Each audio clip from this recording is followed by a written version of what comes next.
The early to late 1960s saw the Beatles produce hits.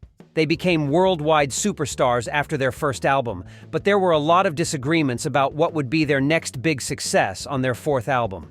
It should come as no surprise that John Lennon and Paul McCartney are among the most successful and productive songwriting duos in history, even though they recorded a lot more songs in 1964. Their early hits like A Hard Day's Night, Can't Buy Me Love, and All My Love demonstrated their amazing power. To do it, I'm prepared.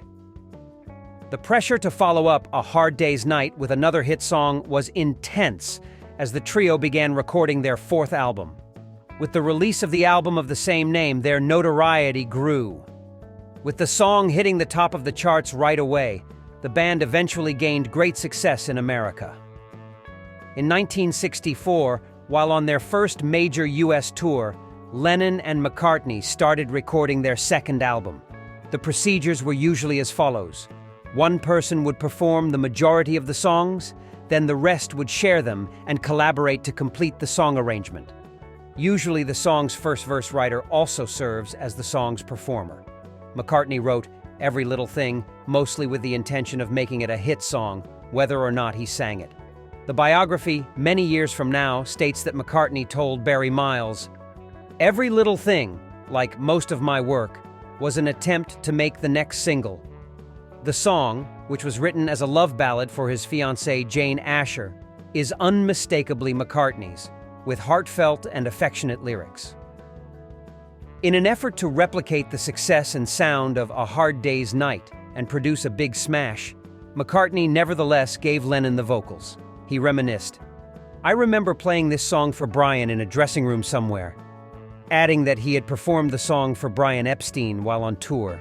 He was assembling a group of individuals. "Oh, we have to record. Who's got what?" was the reaction from everyone when we sang a few songs for Brian during one of our meetings. In addition, McCartney stated, "I played it on a few songs and I thought it was a really good song, but it ended up being more of an album filler than a great final single." Epstein had initially intended to play this song. The song was successful, in my opinion. Some essential items are missing from my possession. Even after recording the song in September 1964, the band was still planning to release it as their next single. These tracks were to be recorded and included on the group's fourth album, Beatles for Sale, along with songs like I'm a Loser, I'll Follow the Sun, and Babies in Black.